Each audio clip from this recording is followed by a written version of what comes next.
So it's already ultra raw and real with my hair. That's how we do it down here in Ecuador. So Angela, and where are you based right now? I am in England, so north and northwest England is where I'm based. So in between two big cities, one's called Manchester and the other one's called Liverpool, which people might know for football. They're like two big Yeah, football cities. you I'm know just it. writing And my so post for LinkedIn at you the same time. are almost literally on the opposite side of the world from each other. This is cool. Yeah. That's so fun. And so, yes, as we have promised, we are going to be talking about branding, growth, and priorities. We're both going to bring our experiences together on this. Vision pros, those of you out there who are building, this is a unique and amazing opportunity. We also want to be real and raw. So while we're setting this up, Angela and I have done one interview in the past. We've gotten to know each other pretty well. I have a lot of respect for how she builds a business and the different opportunities that she's built with in the past. And I was like, you know what? Do you want to just going to go live and do this as we go? And she's like, sure. So let's go live while we post on LinkedIn and while we just handle like the nuts and bolts of how we want to move things forward. And entrepreneurs, I think that's one of the greatest lessons that we can all learn It's is live. that I've posted it. progress is far better than perfect. Like you're not going to reach perfection. And so it's so important to just get out there and do things sometimes. Yet you still want to be aware of the dangers that can exist. And what we're doing right now, this isn't that dangerous. So Mm. I'm okay with flying by the seat of our pants a little bit.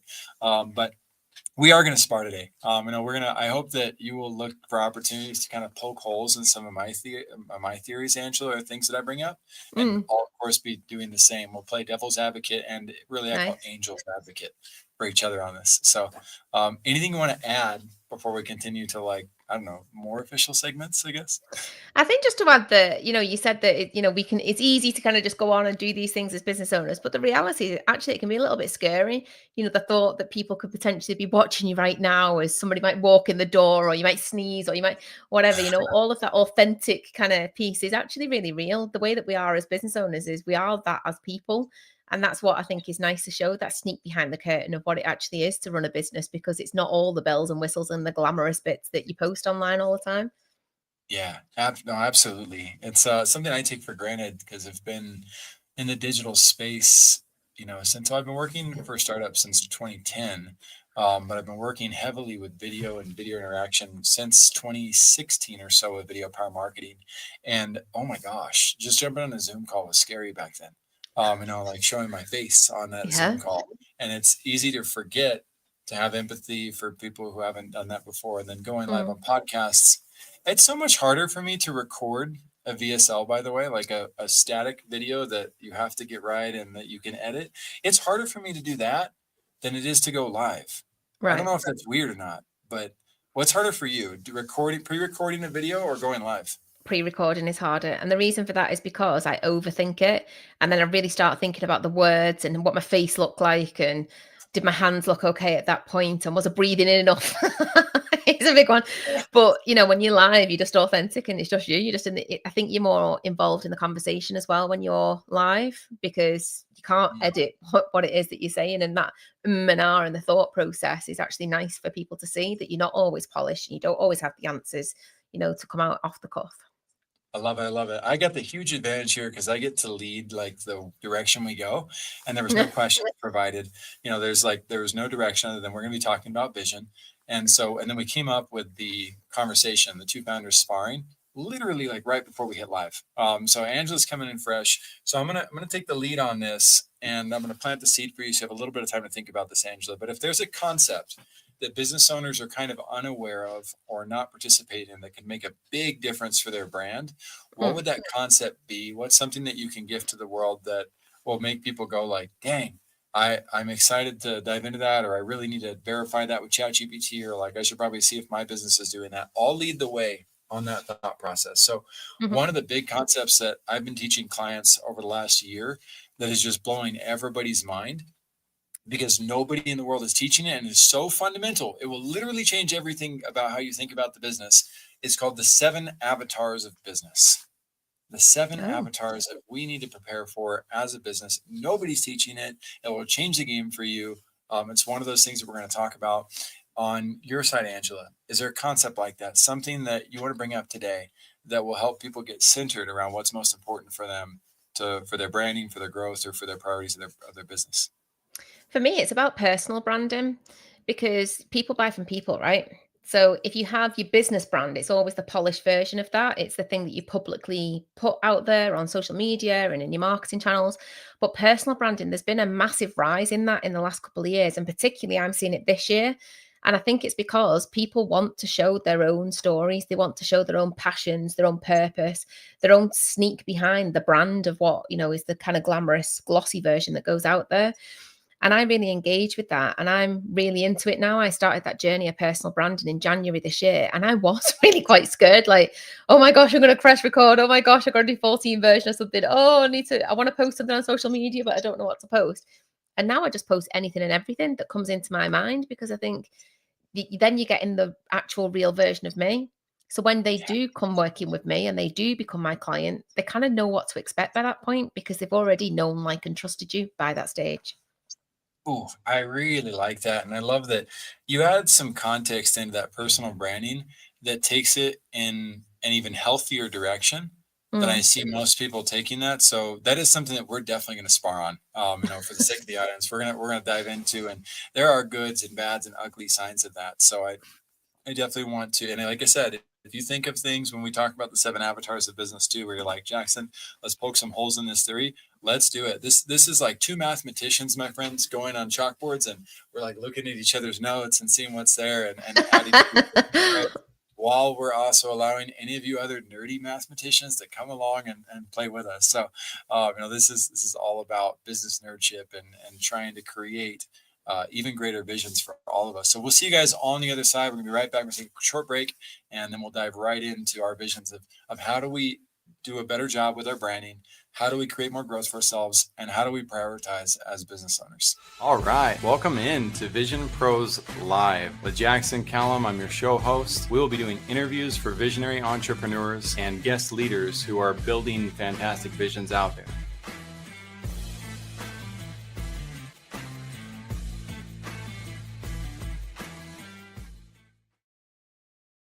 Hey, what's up, everybody? Welcome into another episode of Vision Pros Live. I'm your show host, Jackson Callum, founder and CEO of First Class Business, and I'm super excited to have another phenomenal business owner on stage today, Angela Hodgson. Between her and I, we've got 44 years of business experience. The glory, the gory, the good, the bad, and the ugly, all of the above. I'm going to start out humbly with a very, very important request. Please, if you see this, subscribe on YouTube. We recently changed our YouTube channels up. We had First Class Business YouTube channel growing quite well, and we decided, you know what, let's go ahead and make this harder for ourselves. Divide our content so that it's easier for you guys to access and know what you're getting. But let's start the Vision Pros Live channel. So we've got like, I don't know, 60 subscribers, maybe 6 on there. I don't know. It's not very big, but if you can go and subscribe on that, we're going to continue to provide content that will help you clarify your vision, connect with some of the world's best leaders, and see behind the scenes of how they're creating their visions to inspire you on your way. This has been such a unique and awesome opportunity. I don't know if y'all know, we're a top 5% global show at this point. And apparently on Podmatch, we're one of the top ranked interview shows out of over 11,000 shows. We're on the list of 300 top shows, but we've also cracked the top 10 list on that several times. So it's been a real big honor to talk to the wonderful leaders that we have. And again, your subscription helps us reach more people who are like you and who might need some better leadership, might need some mentorship, might need some ideas for how to move their brands forward. So before I bring Angela on stage, I do want to give you a few more tools and opportunities and ideas.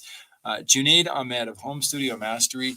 He builds world-class podcast studios. He's also a top 2% global podcaster with Hacks and Hobbies. He's a friend of mine, and we love to talk about what he does because he's able to help people set up their podcasts from a successful standpoint, from an infrastructure standpoint for success. The right microphone, the right backgrounds and stuff. As you guys noticed, Junaid did a great. Just kidding. He didn't do my studio. I'm down in Ecuador on a humanitarian mission. I love to help out. I'm not too big into like the fancy studio aspects, but I am into quality audio. I am into making sure that my audience get what they want out of the show. And it's really nice to be able to mastermind with Junaid and make sure that, again, our podcast studio is taken care of. And I hope that you have the chance to do the same with us or with him. Then there's Dr. Danny Brissell. Any of you who have kids or have friends that have kids, I hope that you're striving to find the best coaches and trainers and teachers for them. He teaches parents how to inspire their children to love to read, and specifically he works with struggling readers and is able to help them turn into passionate readers. And he's one of the world's best educators. He's got over 300 testimonial videos from educators out there, and I've seen him on stage. He's become one of my best friends over the last year. And I can't say enough about Dr. Danny, what he's able to do. He does also help corporations and help business leaders with their growth. As one of the few speakers out there who gets paid, again, I'll say that again, as one of the, and it looks like everybody gets paid to speak. I promise you they don't. There are very few people who are actually that highly qualified who get paid on a regular basis to speak. That speaks very highly of Danny's credentials as well. The market truly does appreciate and know what he's valued at. And at the end of the day, my friends, I just want you to know the resources that I find best. Neither one of these people pay me to be up here as sponsors. I put them up there because I love what they do and I believe in it. Then there's the water project. Same thing. I do not have a personal connection with the water project, but what I do have is a connected heart to it. Now that I learned that there's millions of people out there who don't even have access to clean drinking water. My friends, I've never truly been thirsty in my life. I've never had to face that. And as I looked at these projects and saw that there's people who need access to what's called a sand dam or a borehole well, just so their kids can stay in school and not have to go find water for themselves, or just so they didn't have to leave work. I really allowed that to hit me and thought through, what would my life be like? What would my children's life be like? And these kids, when they get the water, they celebrate that water like my kids celebrate Christmas Day. And it's very humbling that we have the opportunity to contribute to that. So we contribute monthly to the Water Project. And my hope too is that you will at least talk about this message, talk about the Water Project with your friends and family, show them what they do and how the projects come to fruition. It is really neat to see the stories of these people transition from extreme poverty that I've never related to an opportunity to focus more on moving their lives forward. And this can have a generational impact for people that can last for decades. And so I hope you get involved with us on that. Now, last thing before I bring Angela back on, if you know of another project or cause or opportunity for us to get involved and help, my hope is that you will share it in the comments. I'm a big believer that even if it's not connected, the more we give, the more we get. I've just seen it over and over in life. And so I hope that if you know of a cause that we could get back to, if you put it in the comments, I will personally take a look at that. I will probably share it with my team as well and have them take a look at it. And we will try to evaluate how we can get involved. And that's just another way we can help out the 8 billion people in this world who really need it. So let's get back to helping each one of you. I'm going to get into sparring with Angela. Maybe she throws a haymaker at me right away when we bring her on. But Angela, welcome back to Vision Pros Live. Well, thank you very much. That was a very nice haymaker. I don't know what a haymaker is. I've never heard the phrase. What does a haymaker mean? Haymaker is a giant punch. Like you come in swinging hard. Oh, I had no idea what it meant. There we go. Cool. We learned something new today. We can wrap up. Everybody have a good day. Nope, just kidding. All right. So we're going to dive right back in. And we're talking about this idea of personal branding. And the personal branding, just like everything in life, there's a good and a bad to all resources, right? And it's not the resource that's bad. So water, it can drown us and kill us. But it's also something that, like we're talking about with the water project, it can provide a sense of security and safety for an entire village. And so personal branding, I have heard rumors of stats, I will call it that, from doctors. I didn't do the actual research myself, but I've also seen this firsthand. So many people are getting caught up in the Instagram life, right? And the fake reality, the fake it till you make it. I actually fired a client a while back who had over 500,000 followers, and she was lying to her followers about her lifestyle. And she was literally attending events where they would, in 4 days, take a year's worth of photography with clothing, with fake money, with all sorts of glamour stuff to showcase that she's living, like a god, basically, or goddess. And she was making less than a janitor's salary. She was about to lose her home, and there was nothing authentic or true about this situation. And she was a poster child for Kajabi. So it's really sad too that sometimes even the giant programs, they don't do their own research on credibility. And worse, there's a lot of these people that then turn suicidal, and they then go depressed, and they feel like they have to be the brand. And Yeah. I don't know too many brands that have um, done very well over hundreds of years of period that are built on the backbone of one individual. Look no further than David Sandler of Sandler Sales Mm. Institute. The Institute is a shadow of the man at this point. They did not do a great job of building the infrastructure for long-term success Yeah. versus the universities that stand the test of time. So I'm not anti-personal branding. We're obviously here. I've got a brand to run and maintain and build as well. But I do want to pose take that conversation in both directions. What do we do to maximize our personal brands? How do we do so in a healthy fashion? And what are some of the downsides that maybe people don't realize when they're getting into it that may create a disaster for themselves, may create a monster instead of a legacy? I think it's interesting that you reference all of those kind of stories, particularly about the client that you fired, because that's the opposite to what I perceive personal branding to be. So it's a really interesting take because for me, personal branding is all about you as an actual authentic individual. So you're giving people insight into your actual world. Because if it is just the, you know, really structured, really polished, really glossy post, then that's not a sneak behind the curtain. That isn't a glimpse into your world. That's a curated experience that you're giving to people.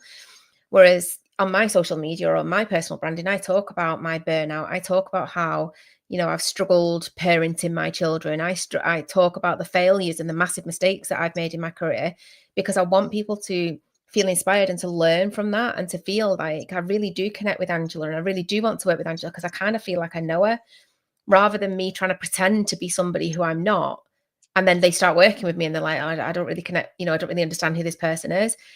But the main reason I do that is because when I was in the corporate world, I wore a mask for a very long time and pretended to be something that I wasn't. And I felt really uncomfortable and it led to a burnout and it led to breakdown. And since that point, I've always said I will never do that again. So every client I work with, I talk about mistakes. Well, guess what happens? They talk about their mistakes. Guess what happens? We have a good conversation. They learn from that. If I pretend to be this amazing person who's never made a mistake in my life, well, it's lies because I've made a lot. Yeah, huge. I really appreciate you honing in on that. So I would say, especially for the younger people in this audience, you have such a great opportunity, an important opportunity to develop and establish your authenticity first. Mm. If we don't do that, we do box ourselves in. And then later, our authenticity has to be built around showing that we weren't authentic. Um, or Unpicking what you said online. you get stuck in that world of being Mm. fake. I'll pick on somebody publicly. I think Johnny Manziel is stuck in that.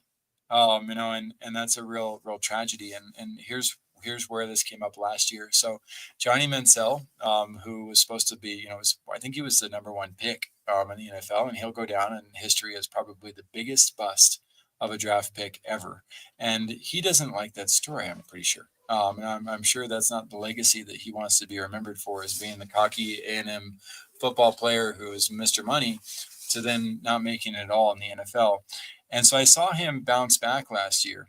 But the bounce back made me even more sad because as he told his story about how, he made some mistakes and how he's learning from those mistakes, what did he transition to? Sports gambling.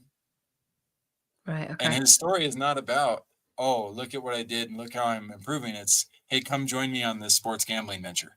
Right. And Okay. you could see and feel it. It was like, dang, there's almost no authenticity baked into this whatsoever. So again, if we're not careful with our lives about how do we position ourselves as a personal brand, we can get stuck in an endless loop of never really figuring out who we are, but just trying Mm. to be what the world wants us to be Mm. rather than being authentic. And so there's a lot. I'll actually dive into some of my personal stuff too in just a minute. But Angela, what are your thoughts on that process even further? Let's double down further on this because it is I think it's such a misunderstood concept of like, how do you uh, utilize a personal brand and how do you do so authentically?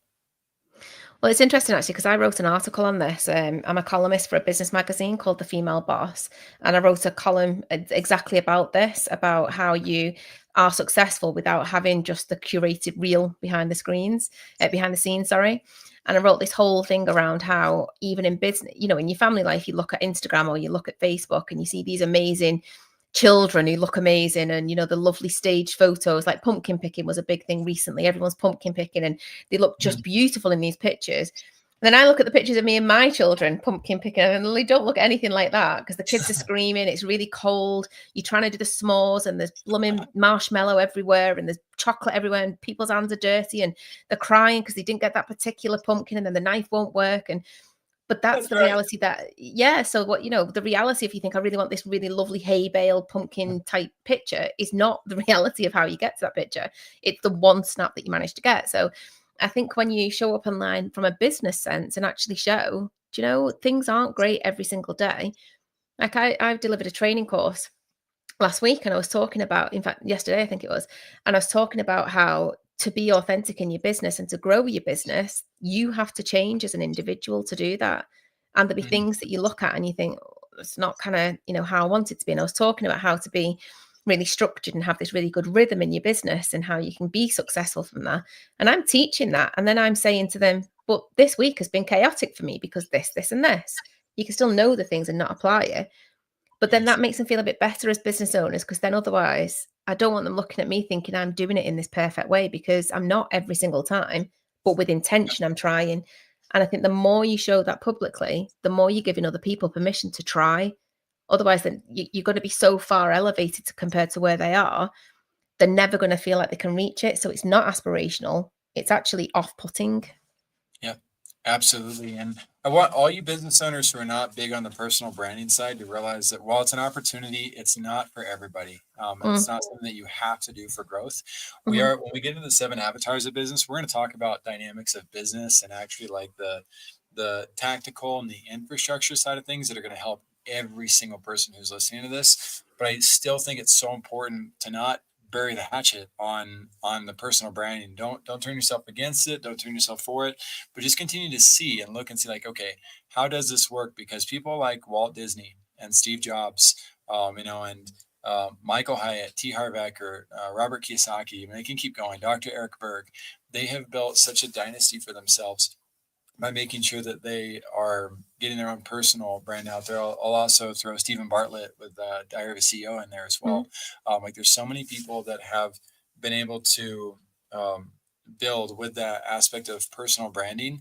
And there's so many tools available to us now that 10 years ago weren't available to leaders of the past. This is why Phil Knight's book came out recently, and Shoe Dogs. Like they didn't have those opportunities decades ago to be able to dive into personal branding like we do today.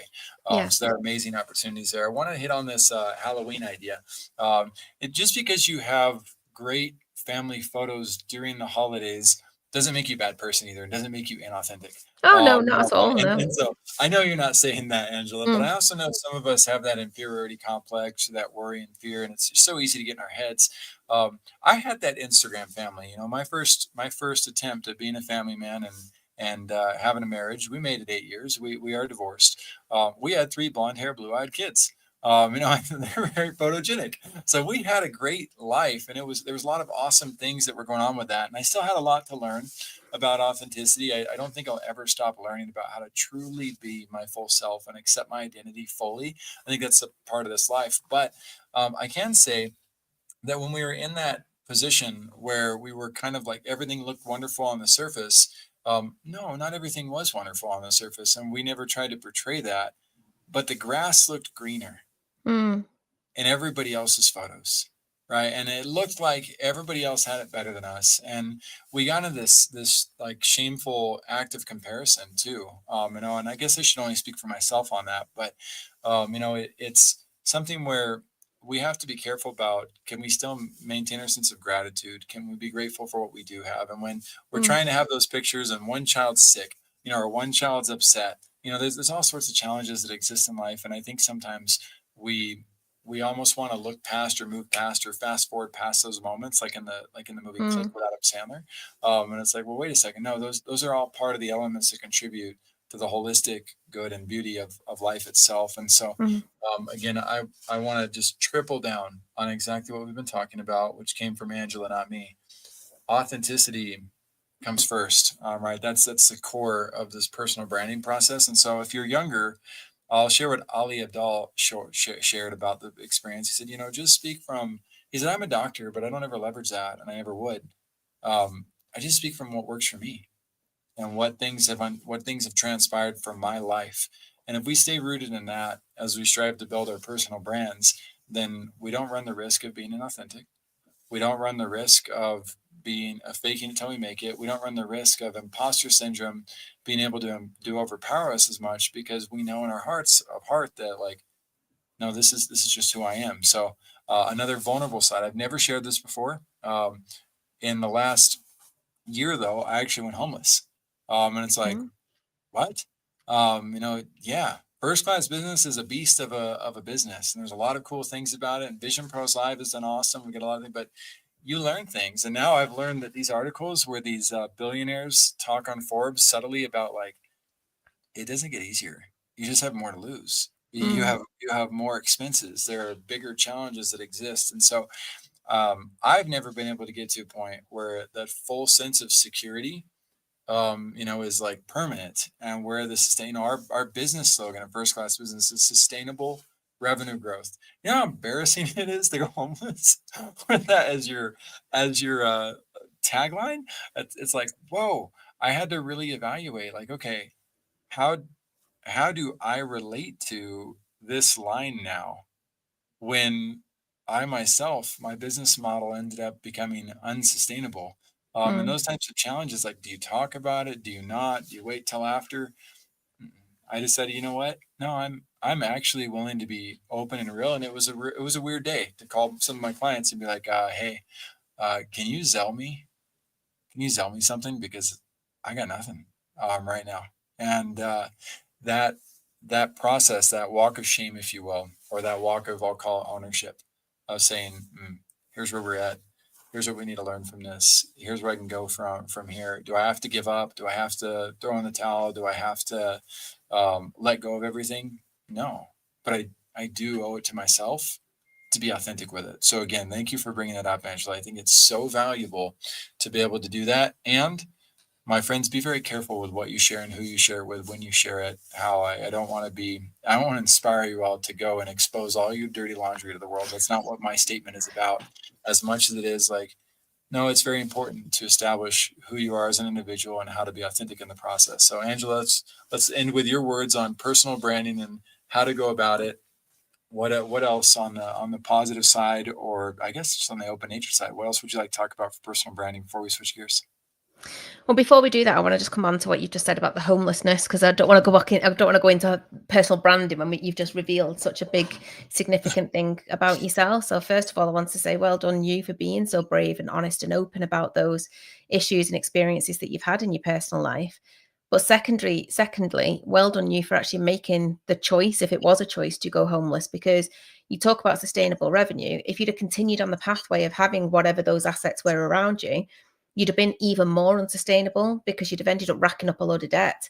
And then you'd have possibly ended up impacting other people's businesses, because you'll have suppliers, you'd have had customers or clients that you couldn't cater for. So actually, I think you have stuck to your core value and your mission of sustainable revenue, but you've put a plug in, this was not working, and now I need to change and pivot and do it in a different way. And you've done it at the ultimate sacrifice, because you've become homeless. So I just wanted to Well, I did. reframe your mind Yeah, I around now what have you've just mine, said. but Now but you do, yes, perfect. yeah, But I just it meant was kind of reframing your thoughts around how you've described the yeah. homelessness and that mission, that feeling unauthentic. I don't think you were unauthentic. I think it was the ultimate Right. authenticity. Oh, thank you. And it was definitely a very humbling experience to go through that. And I think most of us, in some relation, in some parallel, we have that opportunity to face how are we going to go through this experience. Hmm. What are we going to learn from it? And I don't think it would have been an eternal punishment to shift gears and find a new path. But only you know that for yourself with your vision and with your plans. And do you pivot? Is your pivot permanent? And is it temporary? Are you homeless in the sense too of I'm Lewis Howes and I'm sleeping on my sister's couch, which to me is not quite homeless. That's a different level of Yeah. nature. Or are you rock bottom and, like, no, you got nowhere to go, and you got to find somebody who can help you in the process. Hmm. Those challenges exist, and um, you know if you watch enough stories like Martin Luther King's documentary, or Nelson Mandela. I mean, he wasn't just homeless. Nelson Mandela spent years in prison.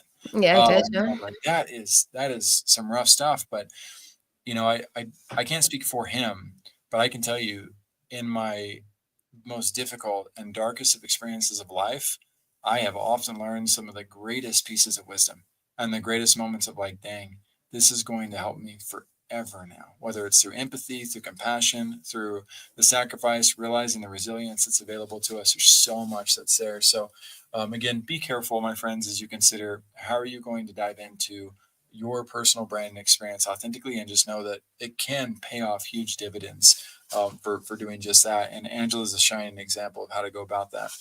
Before we move into 7 avatars of business, anything else that you would like to propose we bring up related to branding, growth, or prioritizing as business owners?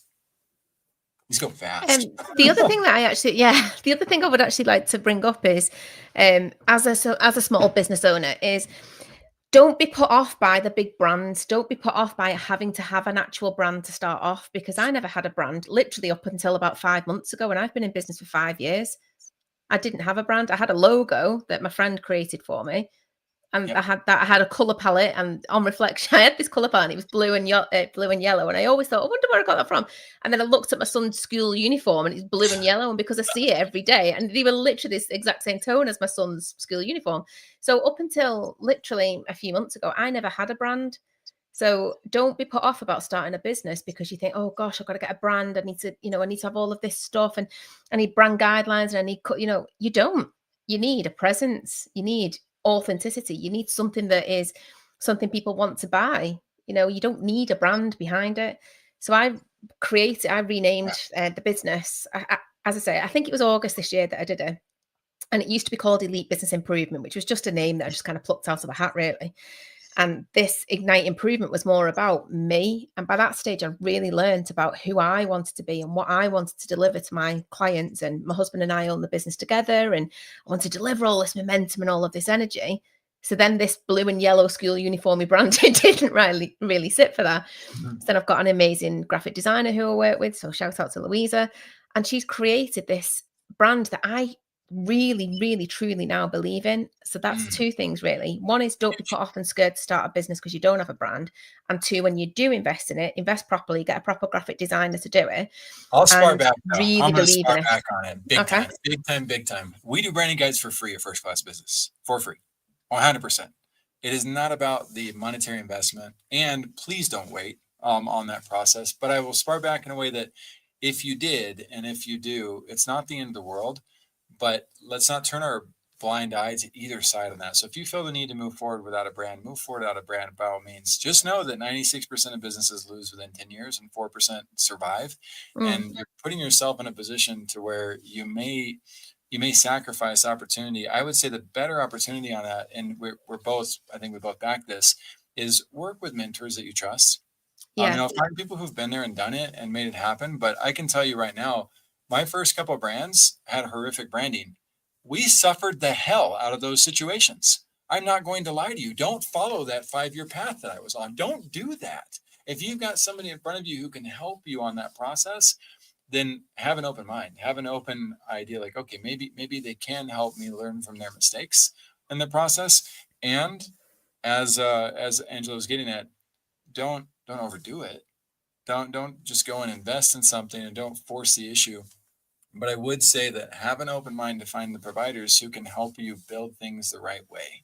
That would be the caveat on that. Is you survived it without the brand. Other people may not. No, it's Other it's a good. companies. I'll add one more final thing on that, and then I'll pass the mic back to you. And that would be the Twice the Ice company. I helped a franchise owner of Twice the Ice, machine that produces ice with their brand, and they wanted a website. I said, you don't need a website. I said, how many gas station websites have you ever been to? And they're like, none. Again, nobody goes to a website for a gas station. You have an ice machine. Nobody cares about but you do need a Facebook page. And we can run Facebook ads through that and drive a ton of traffic. And we crushed it. I mean, they no pun intended.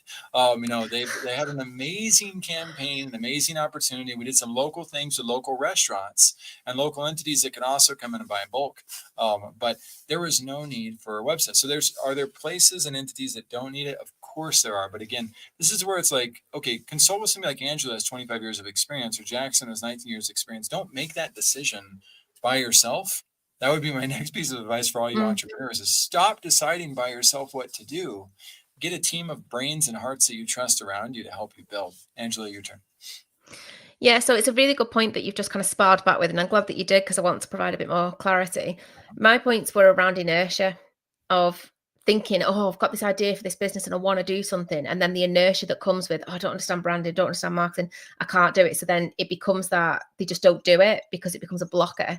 Mine was more about just get yourself out there and do something. The other side of that, on my side, as I said, I didn't have the branding for 5 years, is because I'm very well connected at this stage in my career. I've got really good networks of people who I've worked with in the past who didn't need to have a shiny brand and a logo to work with me. They wanted me.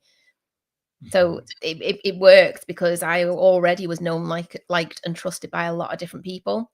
Whereas now, the Yeah. new side of my business is a new industry that I'm entering into, and it's a new set of clients, and it's all about kind of online, and it's all about semi-passive income and passive income. They don't know, like, and trust me because I've never been in that industry before. So now I do need the branding. So everything you said, I Right. 100% agree with. And it's Huge. interesting because my business is kind of established on one side, and then on the other side, it's brand new. So I've got two bits going on at the same time, and I'm kind of straddling both camps. Both Yeah. require different sets of principles and leadership and thought process. One's very mature, one's very new.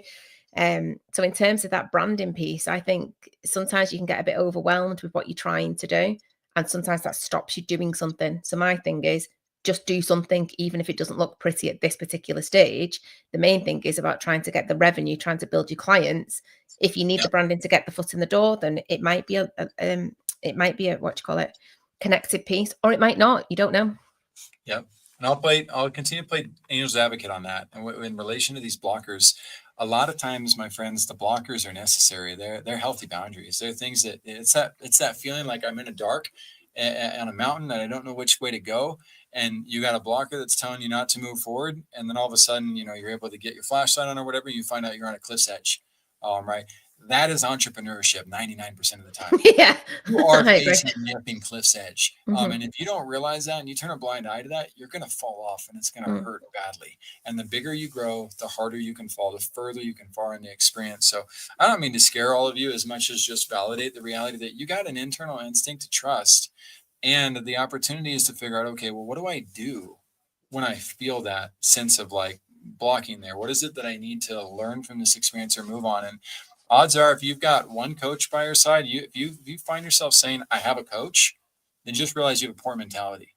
Because the greatest people in the world, the ones who are really crushing it, they have lots of coaches. They have Mm. entire teams around them to help them and support them. And so, one of the greatest things you can have by your side is people who are willing and able to guide you without stealing your vision, without manipulating you, without coercing you, without pressuring you to follow what it is that they do.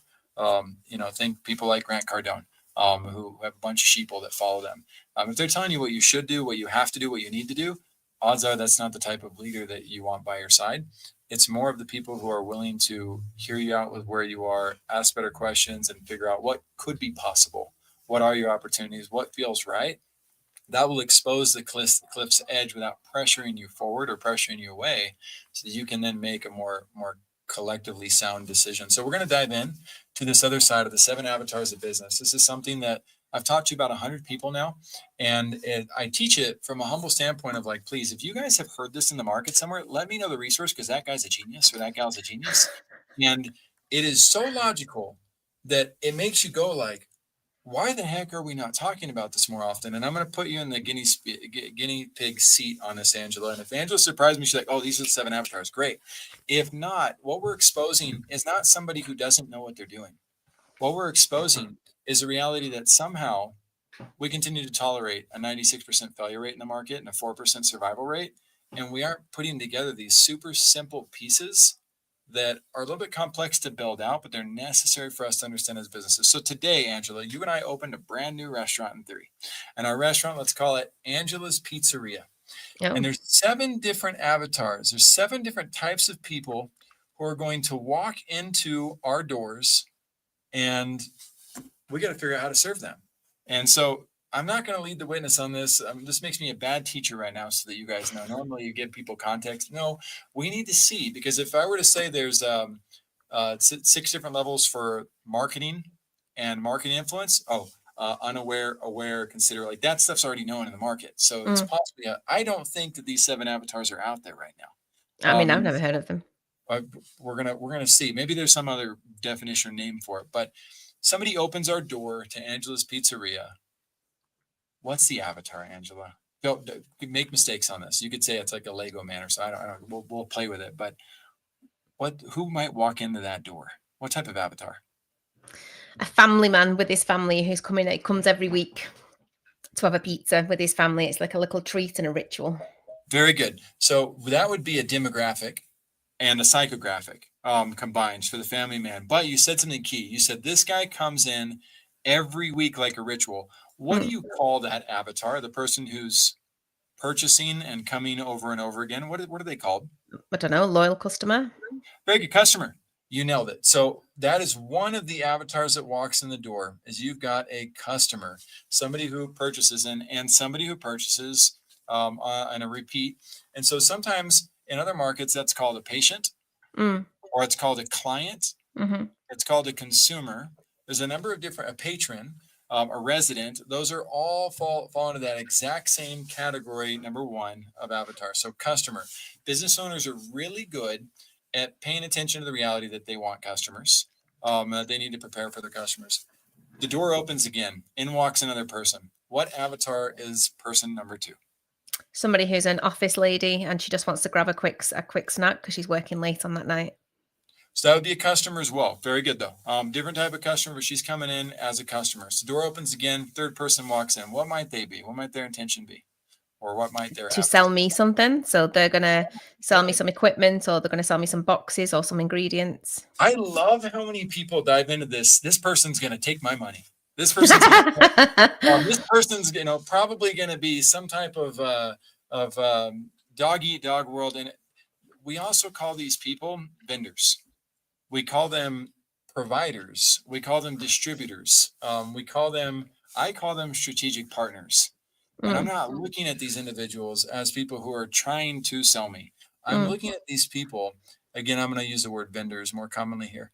Small businesses have a bad tendency to, when that door opens and John comes in, John says, hey, my name's John, and I have a POS company. Do you guys already have a merchant service provider? And what happens in the small business? A small business goes, oh, you guys are always coming in here trying to sell me a bunch of bullcrap. I already have a POS provider. Why don't you go away? And they don't realize that John's a family man who lives 3 blocks away. It could also be a John customer. doesn't have a family of 6 that would have been coming in regularly. He also goes to the local church, and he goes to his kids go to local school. And every time somebody asks him about Angela's Pizzeria, his response is, maybe it's good, but I felt like I was just coming in as some snake oil salesman, and I didn't really get a good vibe from this culture. And so what are we getting at with that? Vendors, they have a different need than customers have. And we need to have team members trained up with the right procedures, with the right resources, the right templates, and the right assets in order to honor the vendors. Because if we don't, we're just like everybody else in the world, fighting over stuff that we don't even understand what we're fighting about. And all these LinkedIn messages we get from people saying they want to sell us stuff. If we see that as a threat, we're never going to get to Tony Robbins level. We're never going to get to the Taylor Swift level, because how many times do vendors go to Tony Robbins and Taylor Swift and try to sell them? A ton, because they're pre-qualified for everything. And so if we as we recognize the opportunity to service these individuals, they truly become strategic allies in the market. So we've got customers and vendors. The door opens again, and in walks avatar number 3. What could that avatar possibly be? Somebody wants to learn about the business. He wants to learn. They're interested in setting up a pizzeria themselves in another town or further down the road. Interesting. And so I might box them into the strategic partnership opportunity as well, because they might be able to franchise with us. Let's say that person who wants to learn about the business, though, starts to ask about, hey, do you guys have multiple locations? Have pro forma? Are you guys planning on expanding nationwide? What's that avatar called? An investor. Very good. There's an investor avatar. And again, small businesses often never even think through the reality of what it's like to talk to investors, what it might be like to potentially expand or sell or have somebody come in. And so that's the one that people are terrified of so much that we're just going to skip that for now. But ultimately, they need some resources too. The door opens again. We tell that investor, hey, feel free to send us more information on it, or let us know what information you need. Bam, we move on. So who's the next person that might walk in? The next avatar. Somebody wants to work for me. Very good. And we call those candidates. right? So in walks Timmy, and Timmy goes, "Hey, are you guys hiring?" And the host team member at the front goes, "Yeah, go apply online just like the rest of us did."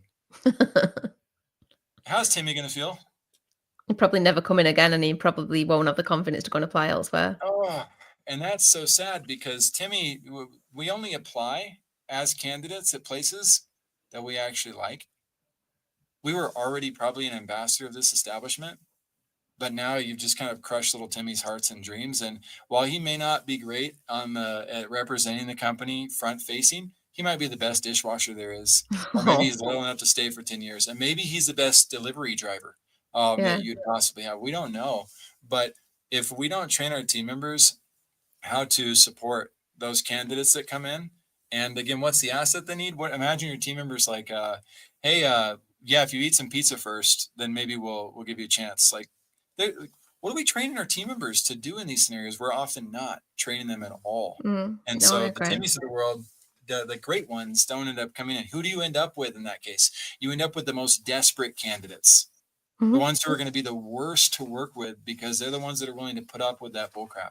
And most Mm. of us aren't willing to do it. So candidates is another. The door opens again, and in walks John. Hey, sorry, I'm late, guys. Um, what avatar is that? He already works there? Yeah, yep. So I already worked there. What do we call that avatar? Employee, staff, colleague?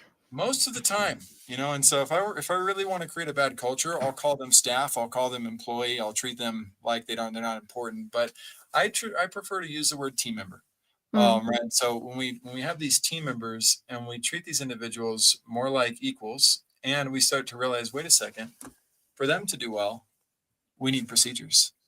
We need resources. We need templates. We need handbooks. We need to help them understand the value of the different pieces that we have and the ingredients and all that. We've got a whole culture to build internally that completely gets overlooked while we're desperately planning for one of the avatars that you haven't mentioned yet, Angela, which you've gotten close to. Let's pretend we just opened. And so we The just, only other one that's in my head is the innovator, so the one who come up with the original pizza recipe or the original pizza topping kind of unique thing for that pizzeria. That's the only other one that's in my head. I would add them to team because we want to create a team hierarchy where everybody's equal. And Mm. so even if I'm the genius behind the pizza, I'm still the idiot who doesn't know how to run the place. Right. I'm still part of the process. And if I make myself too important, then we're going to end up in a situation where absolute power corrupts absolutely. And I'm not going to create a great team environment culture. But I do love that you mentioned there's the founders aspect of it as Yeah, well. But before somebody becomes a customer, what are they called? a prospect. Very good. So another avatar, because I could treat my prospects just like my customers, but that would mean that every time you come into my restaurant, instead of You addressing you assume they're as going to buy. Angela, I'm just going to treat you like you're some other random guest. Mm. And I'm not going to ever create a personalized relationship with you. So we call it a prospect or we call it a lead. And most businesses get trapped in this mindset of we need leads, we're desperate for leads, we have to create a lead. And they never even develop what's going on for the customer, but they certainly never learn about all these other avatars. And so because they're so desperately high strung on impressing the leads that they want to take money from, rather than serving those individuals and Yeah, helping them have a great experience, sushi restaurants are notorious for this, as are most um, Indian style restaurants. Most of them don't know how to relate with the market that doesn't understand how to behave in their restaurants. mm. And the greatest of those restaurants, they train you. They help you understand the Yeah, culture and the food and the dynamics. But if I don't know how to eat sushi and I'm worried about, do I have to use the chopsticks? And I don't really want fish that's not cooked. Like if I'm worried about that experience, I'm not going to have a great experience with that brand. So yeah. preparing for prospects and leads is extremely important for getting people to feel safe and like they belong. And there's one final person. So I walk into the restaurant and I say, hey, my name's Bill. I'm with the San Antonio Express News. You guys have a new restaurant. Who can I talk to about this place and interview? I might want to feature you guys. What is that prospect or that avatar rather? Media and PR. Very good.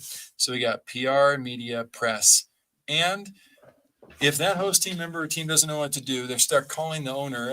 Hey, hold on, just wait. I got the owner on the phone, or the owner doesn't have, nobody knows where the media kit is. That you need to have a media kit and how that asset works. And they don't know how to do the interviews. You're going to end up lucky to be a footnote in the San Antonio Express News. They're definitely not going to feature your brand or your business because you didn't know how to pull together the assets necessary and you didn't train your team members on it. So we got these 7 different avatars that the world is ultimately ignoring, not preparing for, when in reality, Michael Gerber of the E-Myth, or Gino Wickman with Traction, or Patrick Lencioni with 5 Dysfunctions of a Team, and all these phenomenal business leaders that have helped us, Dr. Peter Drucker with the Effective Executive, have tried to open our eyes to help us see there's so much more to this business stuff than the get rich quick world wants you to believe. And the get rich quick world is constantly telling you how easy it is, how simple, and how they're one little solution. They are selling all of you Vision Pros.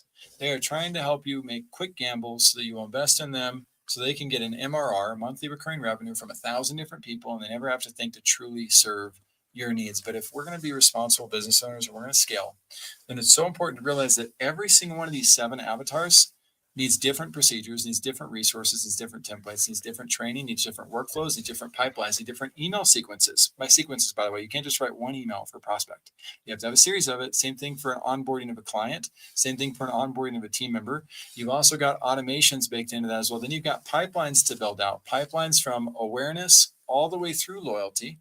There are 6 different levels in relation to that.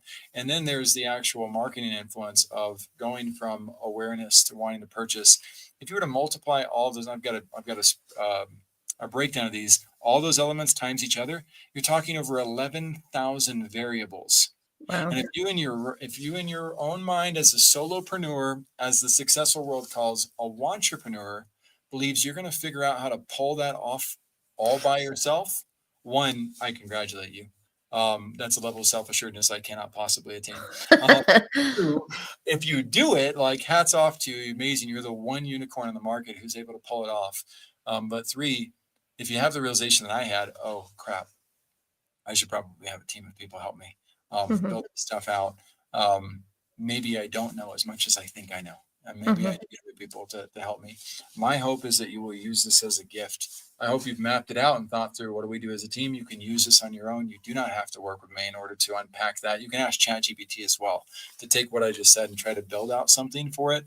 But my hope is to inspire more entrepreneurs, more visionaries to realize that you have 7 relationships, types of relationships, that if you plan for and you start preparing for and you start automating around, you will save yourself time. You will create income for yourself. You will create a stability for yourself nobody else has. Angela, have you ever heard these 7 avatars talked about? Do you have any additions to it or any thought process on, is this just crazy and overwhelming and confusing and wrong, or does that make a lot of sense? I'm obviously, in my world, they're called stakeholders as opposed to avatar, and they are the kind of fundamental types of people that you interact with within a business environment. So yes, I'm aware of them from a stakeholder perspective, but not in the context of marketing as you've applied it. For me, when I use the words client avatar, the version that kind of I'm more familiar with is a singular one where you really go into the detail of the preferences, the needs, the wants, the desires, the pain points, the 28 years old, and they're called Jimmy and they live in San Francisco, and that type of avatar. So you're really building out the understanding of the type of person that you're trying to attract, so that then you niche down and then you focus all of your marketing efforts and Then you messaging end up around that. with So 1,000 Jimmies. But then you end yeah, up with 1,000 of that one tiny avatar come your way, but you've only got the ability to provide for 4, even though you thought you could provide for 400 of them. And yeah, now you don't have to attract more Jimmies. You have to figure out, well, what am I supposed to do? And nobody's talking about these other avatars. So stakeholder wise, you said did you have all 7 of these labeled out as stakeholders, or are there any of these levels that didn't fall into your stakeholder process? No, I think they're all in there. There's other stakeholders as well from a business perspective, like well, we've talked about investors in your business, but other stakeholders would be like the government or legislators or things like that. So they are also people who have an influence on your business. But stakeholders are different to avatars in this sense because maybe the government will I buy like from your that. business, but On the government side, I'll add that as an 8th avatar. oh, That well, there makes we are. sense. What else did you have as stakeholders? What was the other one? Oh, legislators, I think I said, like regulators, because in your That's industry, if you could be, you talked about monthly recurring revenue, you talked about revenue in your business, sustainable revenue. You could have all of these great, bright ideas of something that you want to build out, but if there's a new regulation coming in or a new legislation coming in, it might prevent you from doing it. So Well, I love that. So understanding the you needs didn't. of those individuals is actually quite important. One of my favorite things about what you just did is you didn't just validate the 7, you added another layer to show that this is even harder than Jackson's trying to simplify it down to. So good. You were able to add one layer, and I'm going to use that. So there are 8 avatar layers. Is there another layer of stakeholders that is being overlooked? I don't see one. I see them. No, the only, I mean, on just the like perspective. franchises and franchisees and stuff like that. We talked about investors, but franchisees would be people who you're trying to replicate all of those standards and protocols and licensing and templates and tools that you reference, the playbooks. Well, depending on their level, right, of where they're at with things, that would either fall under vendors and distributors or team or potentially investors, right? It depends on the Yeah, asset level. potentially. But Yeah. I can see that as somebody that you might consult with or build with. And so that's awesome. Well, good. Then those of you listening in, the nice thing is we have a 25-year veteran in business who was able to add a layer to our avatars. And for the other 7 layers, have you seen, I mean, what percentage of businesses that you've worked with have done a phenomenal job of building procedures, resources, templates, workflows, pipelines, emails for all Not 7 many. layers of those? I don't know. And it's not even avatar based in terms of the volume, how many kind of do that. A lot of entrepreneurs and business owners that I work with, they don't like processes and standards and structure. They like flying by the seat of the pants and navigating the course of They change like and that, spotting or they do opportunity. it? No, they like it. They embrace that, and that's the world that they love operating in. And then I come in and I always talk about simplifying the complex, because I try to simplify all those ideas that you have. Instead of having 15 things that you're doing at the same time, let's simplify that so you're actually making tangible impact. You're getting the right resources and team behind you to deliver on the things Let's that you're trying qualify to some of these. So achieve. it really intrigues me. The ones who are flying by the seat of their pants because they like that. Yeah. How many of those ones have made it to the 10-year mark and are thriving, not just surviving? What percentage would you say? A high percentage, and I think it's because a lot of them have got ADHD. So I got to they ask are. you then, for our audience's sake, you get to provide the resource of proof of that. I'm serious, because if there's not public proof for that reality, then I can't trust it. I can't take that. But what I will provide is on my side. I said I don't know any, but that's not true. Laserway, Spytech Inc., Dr. Eric Berg, Lewis Howes, Michael Hyatt, T. Harv Eckert. These are all entities that somehow geniusly were able to uncover the reality of the needs for these opportunities, because there's no way they would have been able to scale if they had to constantly reinvent the wheel, or the team had to constantly reinvent the wheel for all the messaging they get from all these types of people. They may have weaknesses in relation to some categories. Like I know Dr. Berg, as far as I know up till now, he's not scaling a big team.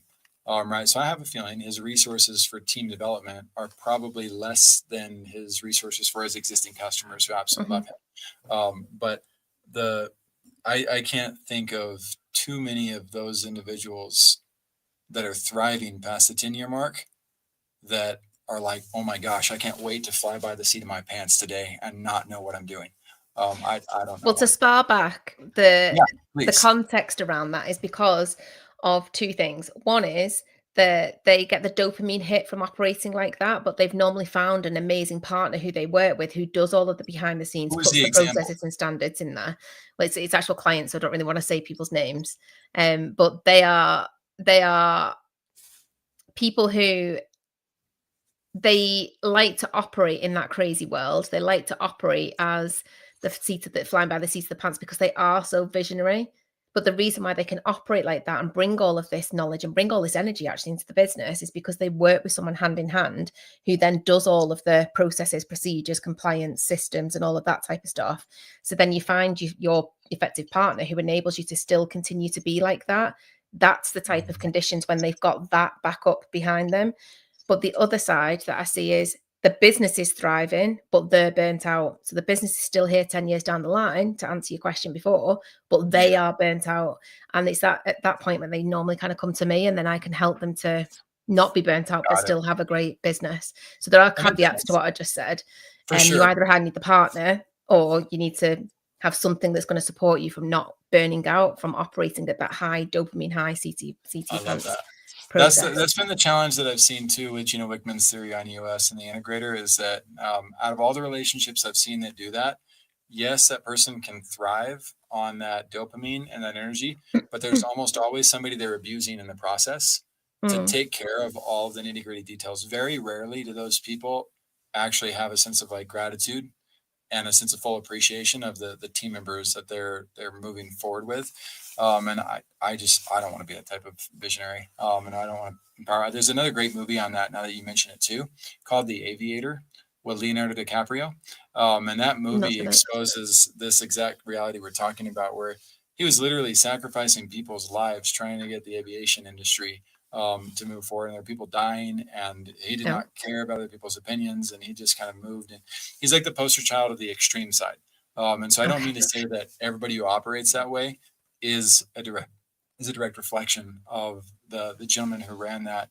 But I think it's very wise for us as visionaries to think through what type of leader do I want to be known for in the Mm, process? What do I want my legacy to be? Do I want to go down as the next aviator, who kind of punishes and is cruel to individuals in the process?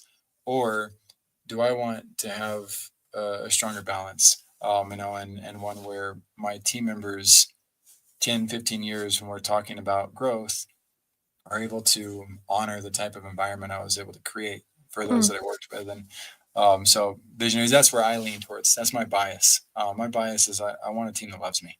And I want to know that I've done everything I can for my team as well as for the market in the process. yeah. And what transpires typically with that is the reason why the movie The Aviator is so cool and so dramatic and so like attractive is because he's like the one exception who made it successfully to that area Right. where Okay. somebody wanted to make a movie about it.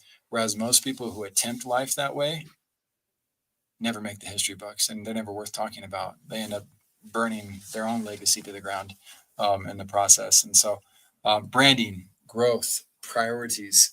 At the end of the day, my friends, your priorities will come through your own prayer or your own meditation on what it is that you want to look at and how you may want to move things forward. Angela, I love that you sparked me on this. I'm super grateful for your thoughts on personal branding and what we were able to uncover for people.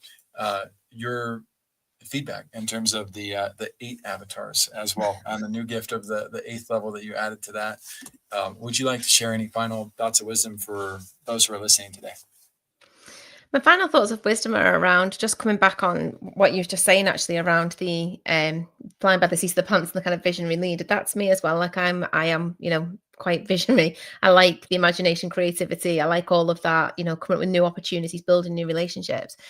But it's like me and my husband. If you think of the book that we were just talking about with Traction and the visionary and the integrator, and they talk about Disney in the book, it's also in your personal life as well that you need that spark, you need that partner who is the stability. So if you are the visionary person like I am, my husband would be the integrator, using that book as the method, because I can go off and do all of these things to build our life and build all these new opportunities in our life, but I wouldn't be able to do that if he wasn't the one sorting out everything else. He does everything to keep our family stable.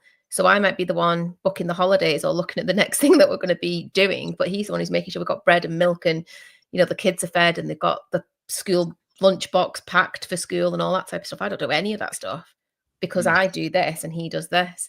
It's the same in business. You have to have that partner who you implicitly trust and also who value the contribution that you're making.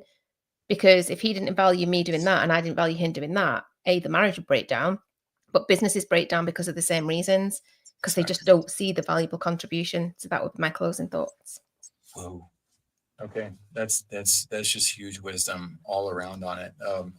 The I want to be able to honor all of it because these are the things that took me too many years, my friends, to figure out, and to fully pull together and realize how it all comes together. So while I love that you condition the reality that the people who fly by the seat of their pants benefit from having a team that they appreciate, and vice versa. The team has to appreciate the reality of the strengths that you bring to the table. Yeah. We fly by, and to be fair for all of us in some form or fashion fly by the seats of our pants in life. We're all spontaneous creatures. Nobody just comes out routinely brushing their teeth. Like there's processes that exist, and so I do want to caution on both sides. I know you well enough already, Angela, to know that while you fly by the seat of your pants in some areas, you're extremely pragmatic and Oh extremely yeah. Yeah. about a I've built lot of that things. balance. Yeah. You have exactly. You have built that incredible balance. And so whether it's waiting to get your logo and branding in place for 5 years, deciding having the disciplined nature of knowing I'm going to do this and I don't need that, right? Mm, That is not flying by the seat of your pants. That's preparing methodically mm. what you're going to prioritize on. And so again, I don't mean to challenge your identity as much as recognizing that the actions that you take, while you probably do a lot of great things by the seat of your pants, you're also really, really responsible in how you build too. And then I've got the vice versa going on But with my. there's a reason for that for me, and that's because I massively burnt out by continuing to be the fly of the seat of the pants. So now I have to have discipline on myself, otherwise I know I will end up burnt out again.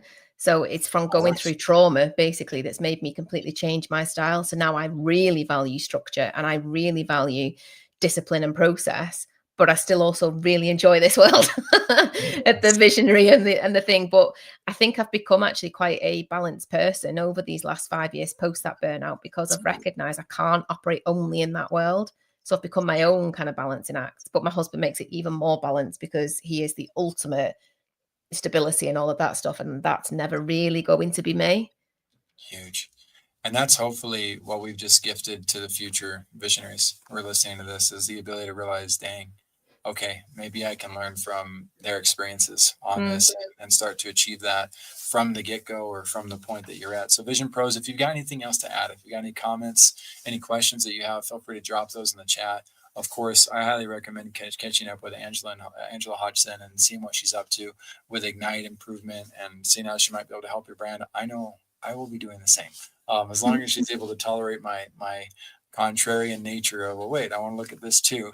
Then I can see her being a phenomenal ally by our side as we continue to build back to that avatar of strategic partners, vendors. I'm always looking for and open to who else can I find? How can we include? How can we create a win-win? How can we produce more results together than apart? And Vision Pros, that includes you. We'd be happy to get to know you. And in the top right corner of the screen, you'll see a button that says Be Our Guest. If you'd like to come share your vision with us, please do. We'd love to see how you're impacting the world. We'll see you guys all in the next episode of Vision Pros Live. Take care. Thanks, everyone. Bye-bye. Thank you for being here today. I'm really happy that you tuned in to Vision Pros Live. I'm looking forward to seeing your reactions as these episodes continue to move forward. This is going to get more and more fun. We'll have more and more engagement as well. We'll invite people to participate in the show. And thank you for giving us your time and attention. Have an excellent time building out your vision and becoming